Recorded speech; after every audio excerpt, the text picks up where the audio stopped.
इस बीच अहम जानकारी, 3 जिलों में ड्रग्स विभाग ने की है छापेमारी। भारी मात्रा में एक्सपायरी नकली दवाइयां बरामद की गई है। 20 लाख की बताई जा रही है एक्सपायरी दवाइयां। ड्रग्स विभाग की छापेमारी से हड़कंप मच चुका है। यूनानी आयुर्वेदिक नगर पालिका की संयुक्त छापेमारी हुई है। कृष्णा मेडिकल्स के नाम से संचालित की गई है एजेंसी।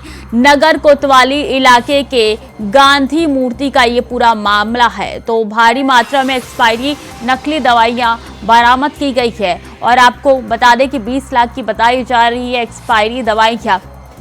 और ऐसे में ये जानकारी निकल के सामने आ रही है कि ड्रग्स विभाग की छापेमारी से हड़कंप मच चुका है। तो ड्रग्स विभाग लगातार सक्रिय होते हुए नजर आ रहा है। ड्रग्स विभाग ने ये न्यू ईयर के पहले छापेमारी की है। यूनानी आयुर्वेदिक नगर पालिका की ये संयुक्त छापेमारी बताई जा रही है। कृष्णा मेडिकल्स के नाम से संचालित की गई एजेंसी है और कई एक्सपायरी दवाइयां जो है वो ड्रग्स विभाग ने बरामद की है। तो अमरोहा से ये जानकारी है, 3 जिलों में ड्रग्स विभाग ने की है छापेमारी। बता दें कि भारी मात्रा में एक्सपायरी नकली दवाइयां बरामद की गई है। 20 लाख की दवाइयां ये एक्सपायरी बताई जा रही है। टीवी स्क्रीन पर तस्वीरें आपके सामने हैं जो कि 20 लाख की दवाइयां ये एक्सपायरी बताई जा रही है।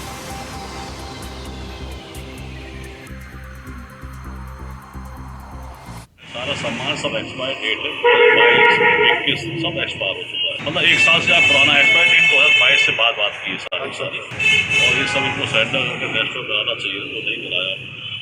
और इनकी छवि आम जो है खराब मतलब जो मूल्यांकन दिखाई गई है, तो एक कार्रवाई करना सीएम साहब ने बुलाया, इंस्पेक्टर हमारे फूड वाले और नगर पालिका नायब साहब सब लगाए। तो 3 जिलों में ड्रग्स विभाग ने की है छापेमारी। 20 लाख की दवाइयां बताई जा रही हैं जो एक्सपायरी बरामद की गई है। भारी मात्रा में एक्सपायरी नकली दवाइयां बरामद हुई है जिनकी कीमत 20 लाख बताई जा रही है। तो 3 ऐसे जिले हैं जहां पे ड्रग्स विभाग की कार्रवाई देखने को मिली है। भारी मात्रा में एक्सपायरी दवाइयां मिली है।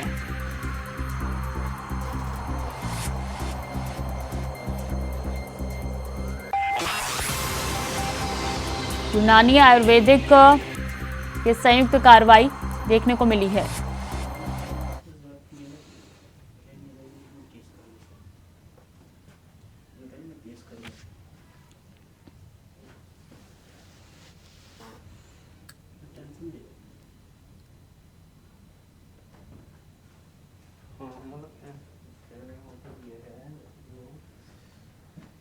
और बता दें बदायूं के कादर चौक थाना क्षेत्र के गांव लभारी में अज्ञात बदमाशों ने खेत की रखवाली कर रहे किसान की गोली मारकर हत्या कर दी।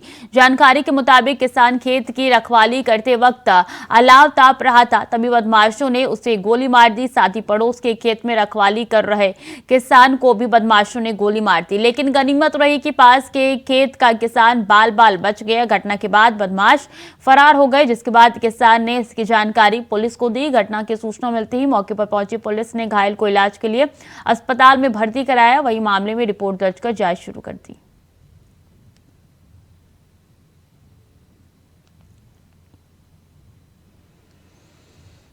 और रायबरेली के लालगंज कोतवाली क्षेत्र के पूरे नारायण में एक युवक ने संदिग्ध परिस्थितियों में जहर खा लिया, जिसके बाद उसको सीएचसी में भर्ती कराया गया, जहां से युवक की गंभीर हालत को देखते हुए उसे जिला अस्पताल रेफर कर दिया गया, जहां उसका इलाज जारी है। जानकारी के मुताबिक पिता के डांट से नाराज होकर युवक ने जहर खा लिया है।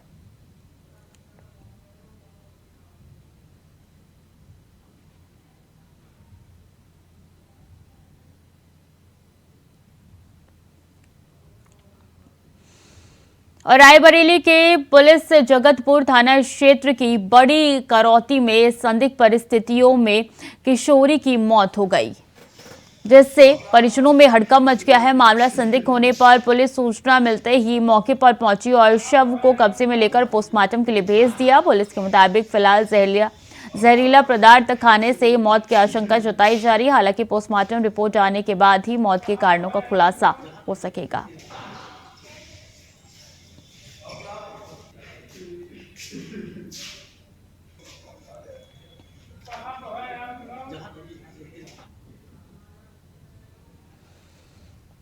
और कन्नौज में चार्ज संभालते ही CO Kamlesh Kumar action mode में नजर आए। उन्होंने देर रात अचानक परखई पुलिस की मुस्तैदी जांचने के लिए ड्यूटी पर तैनात पुलिस कर्मियों के ड्यूटी स्पॉट पर पहुंचे और जायजा लिया। साथ ही इस दौरान अधिकारियों को रात में 2 से 3 बार क्षेत्र में गश्त करने के निर्देश दिए। बता दें कि कन्नौज नगर में कई जगहों का निरीक्षण सीओ की तरफ से किया गया।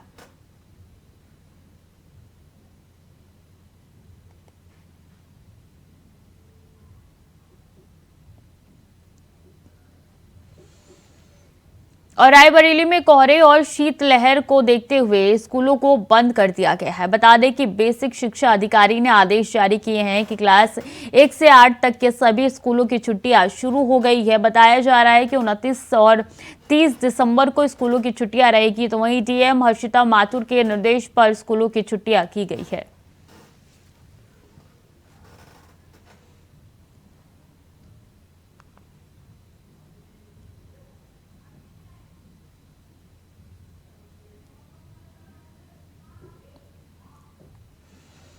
खबर बदायूं से है, जहां सेवानिवृत्त पीटीआई के इकलौते बेटे का संदिग्ध परिस्थितियों में शव पड़ा मिला है। बता दें कि घर के अंदर ही दरवाजे के पास शव पड़ा मिला। सूचना मिलते ही मौके पर पहुंची थाना पुलिस जांच पड़ताल में जुट गई है। मामला जरीफ नगर थाना क्षेत्र के नगर दहगवा का बताया जा रहा है।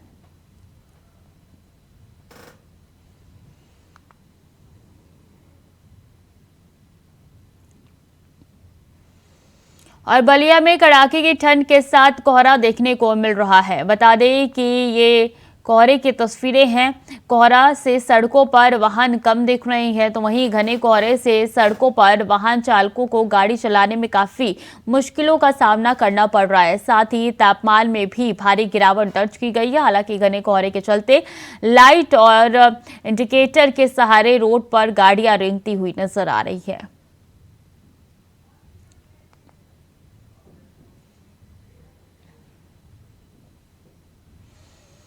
और वक्त तो चला है छोटे से ब्रेक का, चल लौट रहे हैं। ब्रेक पर एक बार फिर से स्वागत है आपका। खबरों में आगे बढ़ेंगे। झारखंड में हेमंत सोरेन की सरकार के 4 साल पूरे होने पर बीजेपी ने आरोप पत्र का चक्रव्यूह तैयार किया है, जिसमें जेएमएम की सरकार पर नौकरी से लेकर बेरोजगारी भत्ता और भ्रष्टाचार से खनन मुद्दा सभी पर सरकार को घेरा जा रहा है। साथ ही मुख्यमंत्री के ईडी के 6 समन भी बीजेपी के फहरिस्त में टॉप पर है। रिपोर्ट देखिए। तो हेमंत सोरेन सरकार के 4 साल पूरे होने को लेकर बीजेपी ने सियासी आरोप पत्र के जरिए आक्रमण किया है। बीजेपी ने आरोप पत्र के जरिए हेमंत सरकार की हर उस कमजोर नब्ज को दबाने का प्रयास किया है, जिसके जरिए वो चुनाव में अपनी सियासी जमीन को मजबूत करने जा रही है। आरोप ये कि सरकार बनी थी तो वादा किया गया था कि 5 लाख नौकरियां देंगे, नौकरी नहीं दे पाए तो बेरोजगारी भत्ता देंगे, लेकिन ना तो नौकरी दे पाए और ना ही बेरोजगारी भत्ता दे पाई हेमंत सोरेन सरकार। अगर पूरे देश में कहीं भ्रष्टाचार की चर्चा होती है तो वो झारखंड की होती है।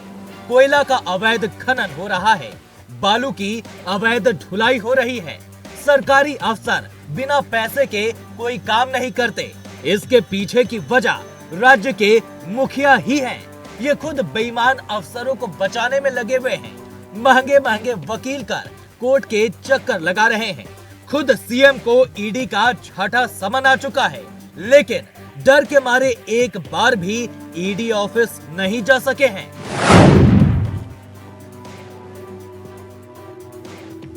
इतना ही नहीं, आरोप पत्र के जरिए बीजेपी ने यह भी साबित करने की कोशिश की कि आखिर केंद्र सरकार की योजनाओं का लाभ झारखंड की जनता को कितना मिलता है। ये फाइल फोल्डर बॉस सरकार के 4 साल, गठबंधन मालोमाल और झारखंड बदहाल, ये इसका शीर्षक। और आप सब लोग देख रहे होंगे कि प्रथम पृष्ठ में ये सारे फोटो लगा हुआ है। ये सब नोट का बंडल है पूरा। पहले भी झारखंड में आप सब लोगों ने देखा कि ईडी ने छापा मारा था, उस समय भी करोड़ों करोड़ टका मिला। और इस समय कुछ दिन पहले भी कांग्रेस के एक राज्यसभा के सदस्य के ठिकानों पर छापा मारा, तो उसमें भी आप सबने देखा कि। और इस बीच अहम जानकारी, मौसम विभाग ने जारी किया अलर्ट। कोहरे के कारण विजिबिलिटी बेहद कम है। कोहरे के कारण कई उड़ानें रद्द हो चुकी है, कई ट्रेनें लेट हो चुकी है। यूपी, पंजाब, हरियाणा, चंडीगढ़, दिल्ली में रेड अलर्ट जारी हो चुका है। तो अहम जानकारी, मौसम विभाग ने जारी किया है अलर्ट। कोहरे के कारण विजिबिलिटी बेहद कम हो चुकी है, कुछ भी नजर नहीं आ रहा है। कोहरे के कारण विजिबिलिटी बेहद कम है। गाड़ियां जो पहले दौड़ती थी सड़कों पे अब रेंगती हुई नजर आ रही है। कोहरे के कारण कई उड़ानें भी रद्द हो चुकी है, ट्रेनें भी लेट हो गई है। यूपी, पंजाब, हरियाणा, चंडीगढ़, दिल्ली में रेड अलर्ट जारी हो चुका है। 4 दिनों के लिए कोहरे का रेड अलर्ट जारी हो चुका है।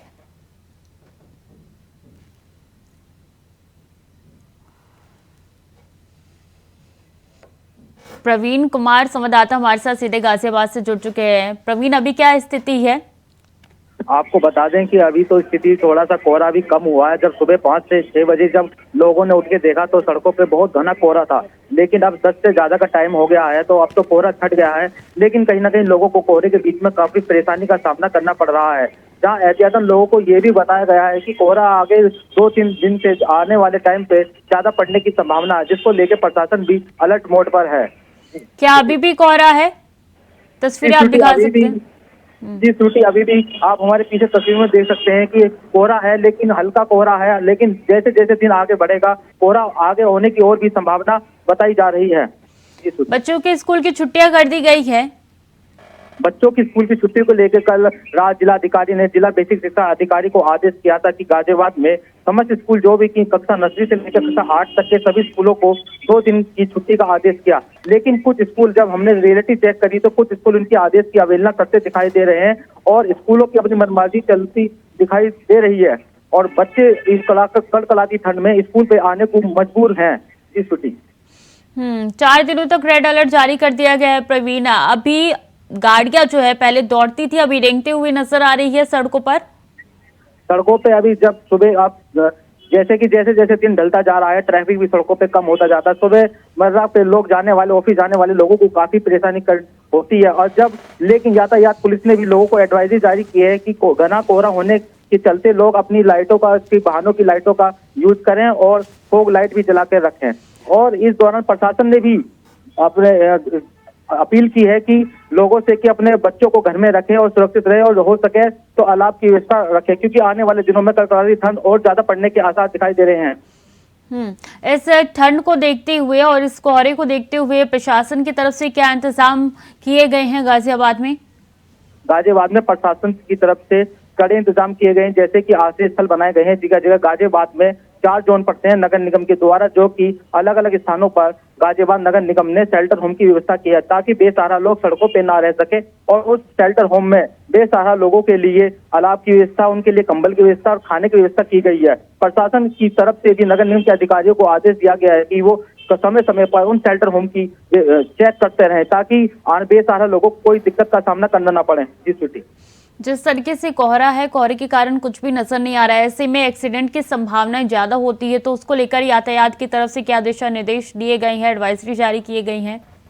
प्रशासन की तरफ से एडवाइजरी जारी की गई है कि जैसे जैसे कोहरा बढ़ेगा लोग अपन लोग यातायात पे ट्रैफिक को स्लो भी होता है, जिसको देख के यातायात प्रशासन ने ये भी कहा है कि लोग फोग लाइट का अपना इंतजाम करेगा। और कहा ये भी एक पुरानी कहावत है कि दुर्घटना से देर भली। हम लोगों से अपील भी ये करते हैं, प्रशासन ने भी ये अपील करी है, ऑफिस जाते समय अपनी यातायात अपने वाहनों की गति को थोड़ा स्लो रखें और आराम से वाहन को चलाएं, क्योंकि फोग बढ़ने से सड़कों पर जब कोहरा आता है तो विजिबिलिटी 0 हो जाती है, जिससे वाहनों में टकराने की भी संभावना बनी रहती है। इसलिए ट्रैफिक पुलिस ने भी एडवाइजरी जारी की है कि लोग सुरक्षित चलें और धीमी गति से वाहन को चलाएं। क्या रैन बसेरे की संख्या बढ़ा दी गई है? रैन बसेरे की संख्या अभी ताजा जानकारी के अनुसार अभी संख्या नहीं बढ़ाई गई है, लेकिन गाजियाबाद में लगभग 20 से ज्यादा रैन बसेरों की नगर निगम द्वारा व्यवस्था की गई है ताकि लोग बेसहारा सड़कों पे ना रह सकें। लेकिन अगर आने वाले टाइम पर अगर देखा जाए तो जिस तरीके से अगर सर्दियों में कड़ाकी ठंड पड़ेगी तो नगर आयुक्त साहब ने ये कहा है कि हम शेल्टर होम की और ज्यादा व्यवस्था कराएंगे। ठीक है, बने रहिए हमारे साथ प्रवीण। इस बीच मोहम्मद फारूक हमारे साथ मथुरा से जुड़ चुके हैं। मथुरा में क्या हालत नजर आ रही है फारूक? जी स्वीटी, मथुरा के हाल जो है बहुत खराब हैं। एकदम हालत बद से बदतर हो गई है। एकदम जनजीवन लोगों का अस्त व्यस्त हो गया है। स्वीटी, सबसे बड़ी बात है कि यहाँ पर जो है सुबह 4 बजे से हल्की फुहार पड़ रही है, जिस फुहार के चलते जो है सर्दी और गलन एकदम तेज बढ़ गई है। कोहरा तो सुबह के समय था, लेकिन जब फुहार पड़ी है तो फुहार से जो है कोहरा थोड़ा छट गया है, लेकिन शीतलहर बहुत तेज हो गई है और साथ में हल्की फुहार जो पड़ रही है उससे जनजीवन लोगों का अस्त व्यस्त हो गया है स्वीटी। और यहाँ पर जो है 30-31 दिसंबर और 1 जनवरी को जो षष्ठी पूर्ति महोत्सव का कार्यक्रम होना है, जिसमें तमाम VVIPs और तमाम स्टेट के मुख्यमंत्री और केंद्रीय मंत्रियों का यहाँ आगमन है, उसको देखते हुए भी यहाँ पर जो है जो तैयारियां हैं चल रही हैं, उन तैयारियों पर भी थोड़ा हल्का ब्रेक लगता हुआ दिख रहा है। साथ में नववर्ष है 1 जनवरी को, ठाकुर बांके बिहारी जी के मंदिर वृंदावन में जो श्रद्धालु आते हैं और उनकी भीड़ लाखों की आती है, उसको देखते हुए जिला प्रशासन भी जो है लोगों से बार बार अनाउंसमेंट करके अपील कर रहे हैं कि कम से कम आए, वृद्ध लोग कम आए, सर्दी को देखते हुए, भीड़ को देखते हुए, क्योंकि डबल चुनौती है। एक तो सर्दी है इतनी जबरदस्त और दूसरा जो है नववर्ष है, उस पर ठाकुर बांके बिहारी जी के मंदिर पर लोग श्रद्धालु आते हैं, दर्शन करते हैं, लाखों की भीड़ होती है। तो प्रशासन के लिए उधर एक कार्यक्रम अलग लगा हुआ है 30-31 दिसंबर और 1 जनवरी को वात्सल्य ग्राम में, जहां पर जो है केंद्रीय गृह मंत्री अमित शाह और स्मृति ईरानी जी, राजनाथ सिंह जी और तमाम स्टेटों के मिनिस्टर जो आ रहे हैं और स्टेट के चीफ मिनिस्टर आ रहे हैं, पुष्कर सिंह धामी जी आज यहाँ आ रहे हैं, उसको सब देखते हुए जो है प्रशासन के लिए कड़ी चुनौती बनी हुई है। जी स्वीटी। जी बिल्कुल। मोहम्मद इमरान भी हमारे साथ जुड़ चुके हैं अमरोहा से। इमरान, क्या हालत अमरोहा में नजर आ रही है? क्या धीमी रफ्तार यहाँ पे भी हो चुकी है?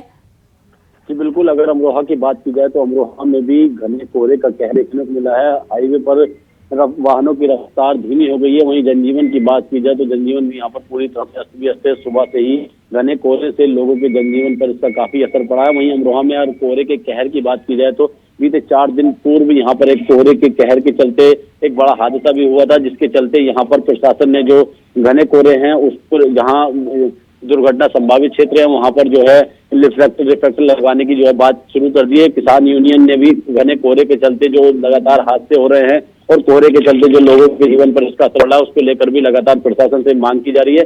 वहीं अमरोहा में जिस तरह से ठंड और कोहरे का कहर देखने को मिल रहा है उसको प्रशासनिक स्तर पर भी जो स्कूल हैं उनकी छुट्टी घोषित करने की भी बात यहाँ पर जिलाधिकारी के द्वारा की जा रही है। जी, रैन बसेरे का क्या इंतजाम है अमरोहा में?